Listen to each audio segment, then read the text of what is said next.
जय हिंद। नमस्कार। मेरे प्रश्न, मेरे ही उत्तर।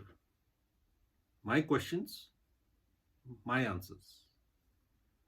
आज के इस एपिसोड में मैं प्रश्न उठाऊंगा हाल ही में 12 जनवरी को हुए आकाश एनजी मिसाइल के टेस्ट के ऊपर।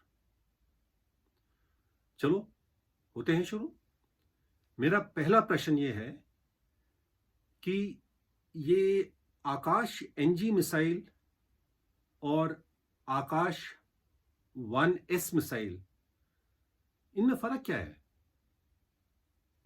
सही प्रश्न है, अच्छा प्रश्न है।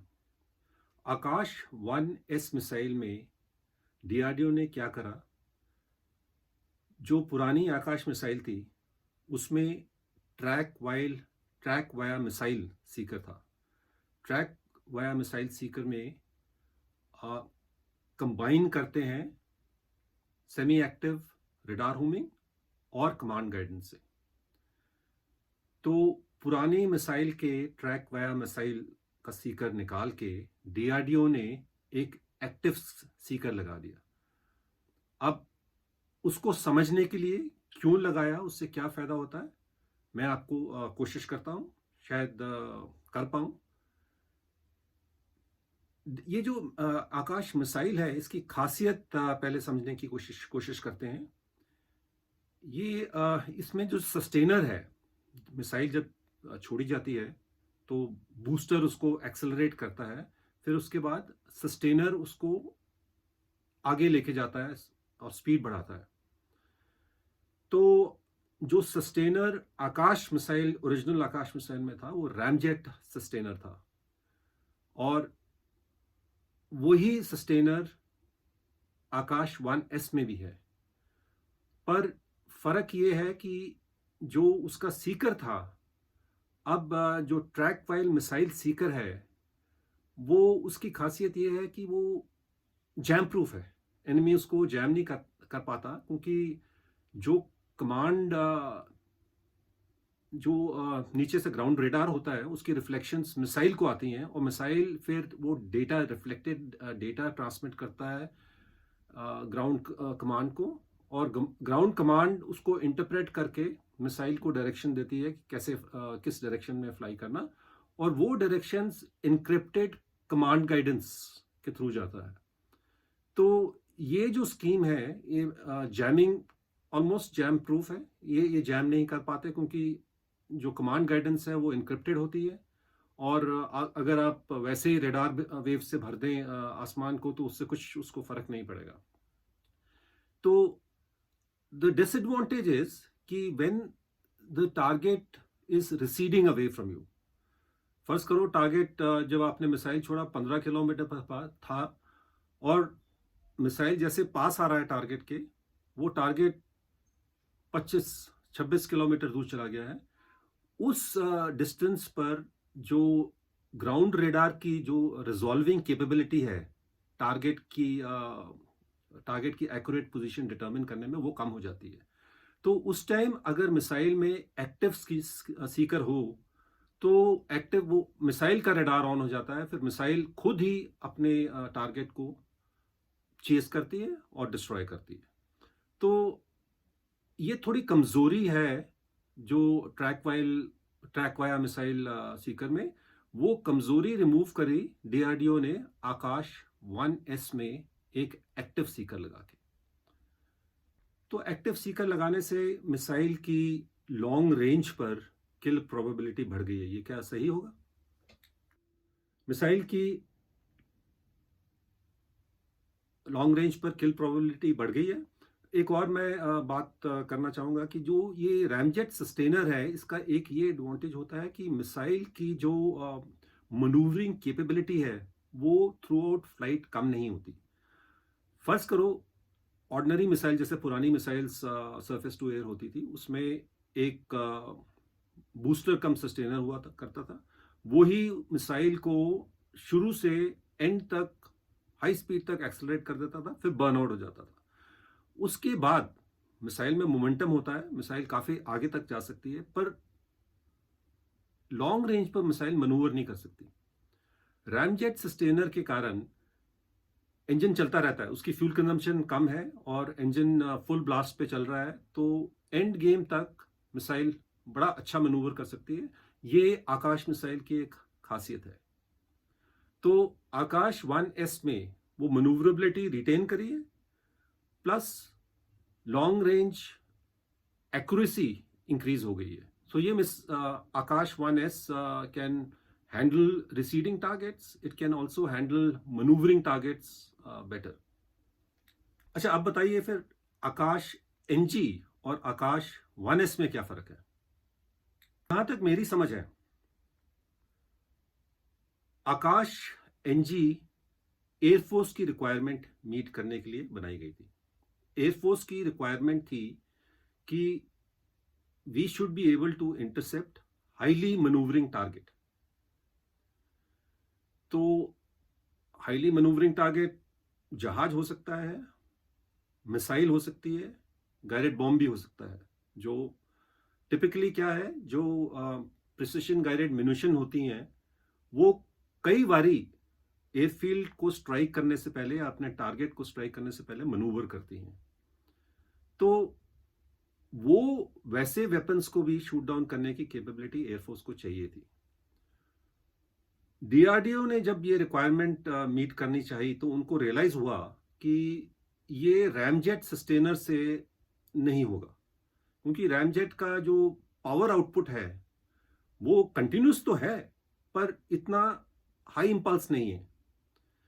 तो उन्होंने एक न्यू जनरेशन आकाश इंटरसेप्टर मिसाइल बनाने का को डिसाइड करा, और इसमें पूरा जो स्कीम, जो प्रोपल्शन स्कीम है, वो बदल दी। अब जो हमारे पास आकाश एनजी मिसाइल है, उसमें ड्यूअल पल्स मोटर है। ड्यूअल पल्स मोटर में जैसे बूस्टर अलग नहीं है और सस्टेनर अलग नहीं है, जैसे मिसाइल लॉन्च होती है उसको फर्स्ट पल्स में जो सॉलिड रॉकेट मोटर है उसको एक्सेलरेट करती है और काफी स्पीड दे देती है, और फिर मोटर बंद हो जाती है। जैसे मिसाइल टारगेट के पास पहुंचती है, और फर्ज करो मिसाइल का जो एक्टिव सीकर हमने अभी लगा दिया है वो अपने टारगेट को डिटेक्ट कर लेता है, तब जो बूस्टर है जो स्विच ऑफ हो गया था वो रीस्टार्ट करते हैं। That is called the second pulse. So missile gets very energetic, speed पकड़ती है, एक्सेलरेट करती है, और मनूवर करने के उसमें काबिलियत बहुत बढ़ जाती है। तो टारगेट फिर एस्केप नहीं कर पाता। ये पूरी स्कीम ऑफ प्रोपल्शन चेंज करके जो मिसाइल डीआरडीओ ने बनाई है, इसका उन्होंने नाम रखा है आकाश एनजी। मेरे ख्याल से आकाश 1S और आकाश एनजी का सीकर वही है, बस प्रोपल्शन का जो तरीका है वो डिफरेंट है। शायद जो एनजी में है वो मोर एनर्जेटिक है, it can handle highly manoeuvring targets. But as thing stand, जहां तक मुझे पता है, आकाश 1S आर्मी के लिए बनाई गई थी, और अभी मेरे ख्याल से जो भी एक्सपोर्ट्स वगैरह हो रहे हैं वो आकाश 1S के लिए हो रहे हैं। It is a very capable missile. Akash NG was specifically made for the Air Force. Now, nothing stops it from being used by the Army. वो तो हम समझते हैं, पर अभी तक जो ऑफिशियली अनाउंस्ड टेस्ट हुए हैं उसमें हर जगह ये मेंशन करा है कि ये एयरफोर्स के लिए मिसाइल बनाई जा रही है, और एयरफोर्स के ऑफिसर्स इसकी डेवलपमेंट ऑब्जर्व कर रहे हैं। ट्विटर में आपने एक पोस्ट करी है जिसमें आपने लिखा है कि पहले जो आकाश एनजी के लॉन्चेस हुए उसमें लॉन्चर डिफरेंट था, और जो लास्ट टेस्ट फ्लाइट हुई है इसकी 12 जनवरी को, उसमें लॉन्चर डिफरेंट था। तो ये कहीं ऐसा तो नहीं है कि वो आर्मी वर्जन था, ये एयरफोर्स वर्जन था इसलिए लॉन्चर डिफरेंट था? वो मोबाइल लॉन्चर है, ये स्टैटिक लॉन्चर है? हाँ जी, ये 12 जनवरी को जो टेस्ट हुआ है उसमें डीआरडीओ ने अलग लॉन्चर यूज करा है। उसमें जो लॉन्चर है वो व्हीकल पर नहीं है, बल्कि एक ट्रेलर पर है। तो पूरा मिसाइल लॉन्चिंग सिस्टम व्हीकल से हटा के ट्रेलर पर कर दिया है। अब इसका एक्चुअल कारण तो मैं जानता नहीं हूँ, वो तो आपको डीआरडीओ से ही पूछना पड़ेगा। But as a analyst I can take educated guesses that one reason may be to create more space, क्योंकि मिसाइल ने अगर लॉन्च के लिए 360 डिग्रीज कैपेबिलिटीज चाहिए आपको, तो वो लॉन्चर को रोटेट करने के लिए आपको जगह चाहिए। फिर safety wise there it's good to have a distance between the launch vehicle and the power generation equipment, और जो मिसाइल कैनिस्टर्स हैं वो एक कारण हो सकता है। जो भी कारण है वो मुझे पता नहीं है, पर डिफरेंस इज देयर। नाउ ये नहीं कह सकते कि जो पहले लॉन्चर्स थे वो आर्मी के लॉन्चर्स थे और ये एयरफोर्स का लॉन्चर है, शायद। पर मैं लॉजिकली जो बात कर रहा हूँ वो ये है कि अगर आर्मी के लिए, तो पहले मैंने बोला कि एमओडी ने कभी बोला ही नहीं है आर्मी की मिसाइल है, प्रेस ने जरूर इसको हाईलाइट करा था कि ये दोनों सर्विसेज के लिए है, but that is likely a logical guess. So whatever be the reason, all the earlier tests were done for the Air Force, and all earlier tests were done on a single vehicle launch platform. So should पहले भी air force का test हुए हैं तो वो दूसरे launch vehicle से हुए, अभी जो टेस्ट हुआ है वो दूसरे लॉन्च प्लेटफॉर्म से हुआ। सो फर्क तो है। अब क्या इसका एग्जैक्ट कारण है इन्होंने चेंज क्यों करा, पर एक मैं बात कहना चाहूँगा, ये लॉन्चर कन्फिगरेशन चेंज करने में डीआरडीओ को काफ़ी टाइम और डेवलपमेंट टाइम लगा होगा, और शायद इस कारण तकरीबन 3 साल से इसका ये मिसाइल का टेस्ट 3 साल से स्थगित थे। जो लास्ट टेस्ट हुआ था मेरे ख्याल जुलाई 2021 में इसका लास्ट टेस्ट हुआ था। उस टाइम भी सक्सेसफुल टेस्ट था, एक्टिव सीकर लगा हुआ था, और एक मैनूवरेबल ड्रोन को इन्होंने शूट डाउन करा था। So the test was complete according to the MOD announcement in all aspects. It is likely that the DRDO had to demonstrate that capability again on a new launch platform, क्योंकि अभी जो test हुआ है उसके बाद announce कर दिया है कि अभी यूजर ट्रायल्स शुरू होने वाले हैं।